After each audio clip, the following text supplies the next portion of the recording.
വിശദമായ റിപ്പോർട്ടുകളിലേക്ക്. ഇനിയുള്ള ദിവസങ്ങളിൽ മികച്ച രീതിയിൽ പ്രവർത്തിക്കാൻ മുഖ്യമന്ത്രി നിർദ്ദേശം നൽകിയതായി ഡിജിപി ടി.പി. സെൻകുമാർ. കേസുമായി ബന്ധപ്പെട്ട വിഷയങ്ങൾ ചർച്ച ചെയ്തിട്ടില്ലെന്നും മുഖ്യമന്ത്രിയുമായി നടത്തിയ കൂടിക്കാഴ്ചയ്ക്ക് ശേഷം സെൻകുമാർ പറഞ്ഞു.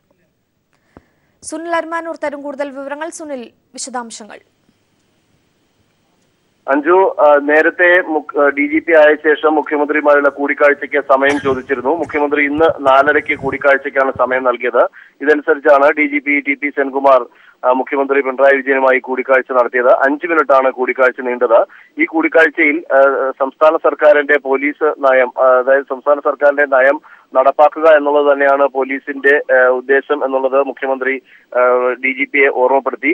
അതോടൊപ്പം തന്നെ ഇനിയുള്ള ദിവസങ്ങളിൽ നല്ല രീതിയിലുള്ള പ്രവർത്തനങ്ങൾ പ്രതീക്ഷിക്കുന്നതായും മുഖ്യമന്ത്രി സെൻകുമാറിനോട് പറഞ്ഞു. ഇക്കാര്യം അദ്ദേഹം തന്നെയാണ് പുറത്ത് മാധ്യമപ്രവർത്തകരോട് പറഞ്ഞത്. നാളത്തെ ഈ കോടതി അലക്ഷ്യ ഹർജിയുമായി ബന്ധപ്പെട്ട കാര്യങ്ങൾ എന്തെങ്കിലും സംസാരിച്ചോ എന്ന ചോദ്യത്തിന് അദ്ദേഹം പറഞ്ഞത് അത്തരം കാര്യങ്ങളൊന്നും സംസാര വിഷയം ആയില്ല എന്നുള്ളതാണ്. ഈ ഒരു കൂടിക്കാഴ്ചയ്ക്ക് ശേഷം മാധ്യമപ്രവർത്തകരോട് സെൻകുമാർ ഇക്കാര്യം വിശദീകരിക്കുകയും ചെയ്തു. ശരി, സുനിൽ അരുമാനൂരാണ് വിവരങ്ങൾ നൽകിയത്.